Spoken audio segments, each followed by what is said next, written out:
Why RC models are important to us in the test pilot business is the first time you climb aboard one of those airplanes to go do something that may have never been done before, it's actually been simulated and been flown a lot and scaled down and tried on many different platforms. Rarely do test pilots just go out and hop in an airplane and give it a whirl and see what happens. Sometimes it's just too unsafe to go fly that aircraft in that flight regime. When we first start out, maybe we test a concept on a smaller scale. If you want to try a new shape of a wing or you wanted to try a new whole airplane concept, it's much cheaper and easier. You can do it for orders of magnitude less. Model testing is a stepping stone towards a full-size aircraft.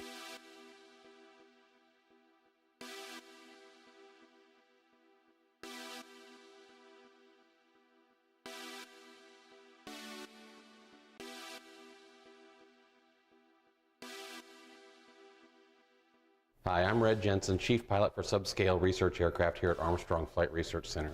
Welcome to my lab. Here at Armstrong, we use a variety of subscale aircraft to test out new and emerging technologies that may or may not make it to the full-scale world. And we've been doing this for a very long time.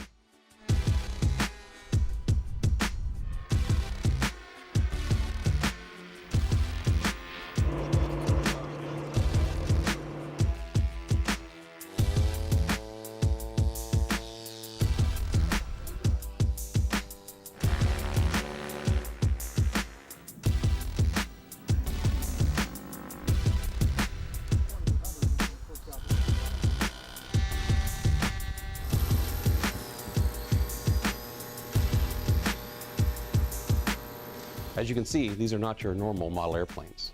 This is our droid aircraft, and this is really a flying test bed and the backbone of the model lab. We can use this to test out many different technologies.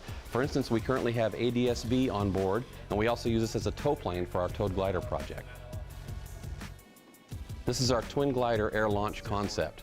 The idea here is to tow a rocket up underneath with a payload on it and launch it from about 40,000 feet. This will reduce our launch costs to orbit. This is Photo 1, which is an octocopter, and we use this for a variety of filming applications around the center. This is Hue, which is basically an RC airplane, except that we're testing an experimental flight computer, which allows researchers and students alike the ability to customize flight control systems. This is Prandtl, and this is research into lowering induced drag, or a new way of thinking about wing design. Here in the model lab, one of the cool things about us is we're a one-stop shop. Here is where we configure and maintain our autopilot and data acquisition systems. Over here, we have a 3D printer. Almost everything we build here is a one-off, so this allows us the ability to build parts instantly right here in the lab. And when it's time to fly,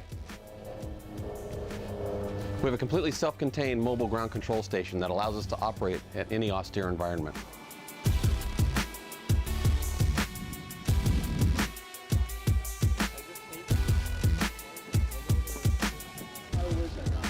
We're going to do the control check. Left roll, right roll. Right rudder. Yep. We're ready to hook up the fibers. Let's go back to the control algorithm one more time. I want to get it to its neutral position. Y'all left, y'all right, go right. We're good. Okay, from a pre-flight standpoint, are you guys ready to go? We're ready. 100. We're at 100. Good to go. Take off 720. Thank you. Everest Tower, NASA UAS is airborne U.S. work area surface to 3,000 feet. All right, Red, move the radius, 500-foot radius, and then move it closer to you. Perfect. Holding 55 knots, capturing, climbing to 3,000. Hand off to pilot. And I got it. In a lot of people's eyes, it's not as glamorous. It's not an F-18 or an F-15 or something like that. It's a small airplane. But what a lot of people don't realize is you can get an amazing amount of data and testing done very quickly with a model aircraft rather than waiting years to see if your full-scale article is going to fly. Stand by for auto. 3, 2, 1, auto. The autopilot is capable of getting the standard accels, airspeed, altitude, position through GPS, things like that. Some of the aircraft have an additional data system on board. For instance, the APV-3 FOSS aircraft has a fiber optic strain sensing network in the wing where we're measuring bending deflection to do real-time gust load alleviation. How much does the wing bend, and how much do we have to deflect a control surface to neutralize or minimize that bending moment? Hue has an open architecture type autopilot, which means it's not locked to a certain configuration. The beauty of that is you can make Hue behave like another airplane simply by changing the control laws. If you wanted to make it fly like a Cessna 310 or a T-38 or something like that, you can emulate these different types of aircrafts. And the advantage of that is, again, low cost, rapid development, and much quicker to fruition. I like to say that we do the stuff that's either too dangerous, too boring, or not enough money for it. For instance, the T-Gals. It's kind of a wild concept. You would never build a manned airplane right off the bat. So we build a subscale model, prove the concept, and then go forward with that technology.